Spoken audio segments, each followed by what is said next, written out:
Hello everyone, একদিনে আমি দুখানা পছন্দ মতন কেক বানিয়ে নিলাম। অনেক দিন ধরে বানাবো করে এরকম কোনো অর্ডারই আসছিল না। আগের ভিডিওতে তোমরা দেখেছো, যারা দেখোনি দেখে নিও। আমার বন্ধুর জন্য যে কেকটা বানিয়েছিলাম ওটা তো রেড রিবন দিয়ে করেছিলাম, আর এই কেকটাতেও কাস্টমার কিছু ডিজাইন আমায় বলে দেয়নি, তো ভাবলাম এটাতে আমি পার্পল রিবন দিয়ে করে দিই। কেন কি এটা আমার রেগুলার কাস্টমারই আমাকে বলেছিল আমার পছন্দ, মানে আমি যাতে নিজের মতনই করে দিই কেকটা। এবার আমি জানতাম সে একটু বিটিএস পছন্দ করে, তাই ভাবলাম তাহলে ওরটাতেই হচ্ছে পার্পল রিবন দিয়ে করে দিই, তাহলে হয়তো ওর বেশি ভালো লাগবে। তো সেটাই করেছিলাম। আর ভিনটেজ কেকে তো ক্রিমেরই খেলা, ক্রিমে যত সুন্দর ডেকোরেশন করা যাবে তত ভালো লাগবে। এমনি এতদিন ধরে যেগুলো করেছি একটু সেম কাইন্ড অফই করে এসেছি, আজকেরটা একটু অন্যরকম করলাম, আমার বেশ ভালো লাগলো দেখতে। কাস্টমারের তো দেখে খুবই পছন্দ হয়েছে।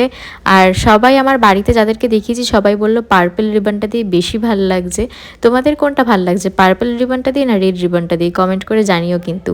আর ভিডিওটা যদি ভালো লেগে থাকে তাহলে লাইক করে দিও, সাবস্ক্রাইব করে দিও। আজকের মতো টাটা।